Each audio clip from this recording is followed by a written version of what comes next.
புத்தன் பிறந்தான், ஆசையே துன்பத்துக்கு காரணம் என்று கூறி தனது ஆடம்பர வாழ்வை தொடர்ந்து துறவரம் சென்று விடுகிறான். இயேசு பிறந்தார், ஒரு கன்னத்தில் அறைந்தால் மறுகன்னத்தை காட்டுங்கள் என்று கூறிய இயேசு அவருக்கு கிடைத்த தண்டனை சிலுவையில் அறைப்பட்டு சாகிறார். அரச குடும்பத்தில் பிறந்த வர்த்தமான மகாவீரர் 30 வயதில் அனைத்தையும் தொடர்ந்து சன்னியாசி ஆகி 12 ஆண்டுகள்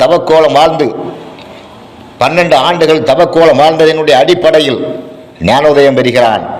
அந்த ஞானோதயத்தினுடைய அடிப்படையில் தாவரங்களுக்கு கூட துரோகம் செய்யக்கூடாது, தாவரங்களுக்கு கூட தீங்கு விளைவிக்கக்கூடாது, மனித உயிரினங்களுக்கு தீங்கு விளைவிக்கக்கூடாது, மனிதர்களுக்கு தீங்கு விளைவிக்கக்கூடாது என்ற ஒரு ஞானோதயத்தை பெற்றதனுடைய அடிப்படையில் வர்த்தமான மகாவீரன் மாபெரும் ஒரு ஞானியாக திகழ்ந்த நாடு நமது பாரத நாடு. மகாத்மா பிறக்கிறார், மகாத்மா காந்தி பிறக்கிறார். அகிம்சை என்ற கோட்பாட்டை உருவாக்கி காட்டுகிறார். போராட்டக்களம் இல்லாத, வன்முறை இல்லாத அகிம்சை களத்தின் அடிப்படையிலேயே நம்முடைய ஒவ்வொரு கோரிக்கையும் நிறைவேற்றி பெற வேண்டும் என்று வெள்ளையனை ஏற்றி சுயராஜ்யம் பெற்ற ஒரு மாபெரும் தலைவன் மகாத்மா. இப்படி ஞானிகளையும் மாபெரும் சுதந்திர போராட்ட தியாகிகளையும் பெற்ற நமது பாரத மண் இன்று அரசியலில் எப்படி இருக்கிறது? இந்த அரசியல் எதை நோக்கி சென்று கொண்டே இருக்கிறது?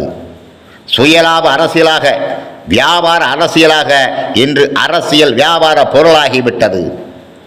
மக்களுடைய வரி பணங்களை எப்படி சூறையாட வேண்டும்? எதற்கெடுத்தாலும் வரி.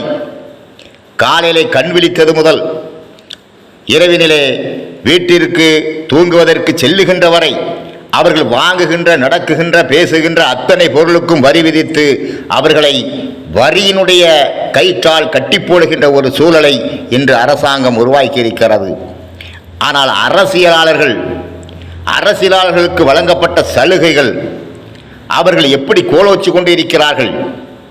அரசியல்வாதிகள் எப்படி தங்களுடைய சொத்துக்களை சேர்த்து உருவாக்கி கொண்டிருக்கிறார்கள்? அவர்கள் இந்த வாழ்கின்ற மாட மாளிகைகளுடைய ஆடம்பர வாழ்க்கை என்ன? அவர்கள் உபயோகப்படுத்துகின்ற பொருட்களுடைய ஆடம்பரம் என்ன? அவர்கள் உடுத்துகின்ற உடைகளினுடைய ஆடம்பரம் என்ன? அவர்கள் அரசு நிறுவனத்தில், அரசு நிர்வாகத்தில் பணிபுரிந்து கொண்டே அரசாங்கத்தினுடைய ஆஸ்பத்திரியினுடைய பயன்பாடுகளை பெறுகின்றார்களா என்றால் இல்லை, தனியார் ஆஸ்பத்திரியினுடைய பயன்பாடுகளை தான் பெற்று அனுபவித்துக் கொண்டு இருக்கிறார்கள். ஆனால் இருப்பது அரசாங்கத்தில். இப்படி அரசாங்கத்தினுடைய மகிமையெல்லாம் புறந்தள்ளி மக்களுடைய மன்றத்திலே மக்களுக்காக உழைக்கிறேன் என்று சொல்லி, மக்களுக்காக பாடுபடுகிறேன் என்று சொல்லி கவர்னருடைய பதவியேற்பிலே கையெழுத்து போட்டுவிட்டு இன்றைக்கு நடக்கின்ற அரசியல்களை பார்க்கின்ற பொழுது மக்கள் இரத்த கண்ணீர் வடித்து கொண்டிருக்கிறார்கள். அன்று ஞானிகளாக இருந்த புத்தன், மகாவீரன், மகாத்மா வாழ்ந்த பூமி இன்று மாண்டு கிடக்கிறது. அரசியல் தர்மத்தை இழந்து கிடக்கிறது. இவைகளெல்லாம் மீட்டெடுக்க வேண்டும். அதற்கு நேர்மை இன்றைய காலத்திற்கான ஒரே கருவி நேர்மை.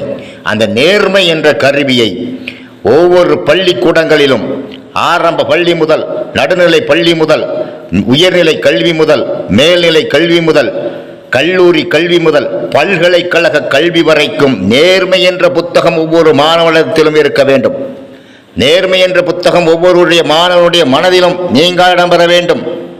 அந்த ஒரு செயல்பாட்டை அரசு நிர்வாகம் கொண்டு வந்தால்தான் புத்தனும் மகாவீரனும் மகாத்மாவும் வாழ்ந்த பூமி நேர்மையான ஒரு பூமியாக உலக நாடுகளுக்கெல்லாம் இந்தியாவினுடைய ஞானத்தை போதிக்கக்கூடிய பூமியாக மாறும் என்பதில் எந்த மாற்று கருத்தும் இல்லை. நன்றி.